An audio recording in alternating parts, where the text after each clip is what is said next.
Lodja et Lobo scrutent l'horizon avec enthousiasme au lendemain de la brillante élection du président de la République, fils du terroir. L'unité et la paix devront toujours guider la stratégie gagnante de ce bastion imprenable du RDPC lors des consultations à venir déjà en préparation ici, confirmera le président de la section haute, André Nouel-Essiane. Mais avant, et selon les prescriptions des textes de base, les responsables des 26 circonscriptions politiques du département vont être édifiés sur les rouages du cadre juridique et institutionnel de la décentralisation mené des mains de maître par le ministre Georges Ilanga Obam. D'autre part, et par souci de transparence, ils ont été édifiés sur le financement de la décentralisation par le transfert de fiscalité de l'éloquence du conférencier Philippe Kamiyakwa. Des sujets pertinents qui ont constitué le clou de cette journée de réflexion sous la modération du ministre Jules Doré-Ndongo. Des travaux rehaussés par la présence effective du secrétaire général du comité central.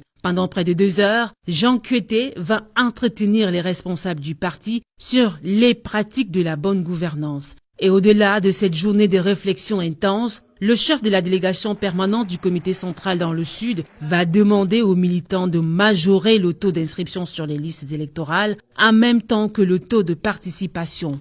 Nous sommes tous derrière le chef de l'État qui est un génie politique, qui est un homme providentiel. Nous serons toujours avec lui et nous allons toujours dire non aux bonimenteurs, à ceux qui répandent des rumeurs fantaisistes, à ceux qui n'ont aucune crédibilité nationale et internationale. L'enjeu étant d'importance, les résolutions fortes enregistrées au cours de cette conférence conjointe dans le Lodja et Lobo 1 se sont achevées par une motion de soutien au président Paul Biya.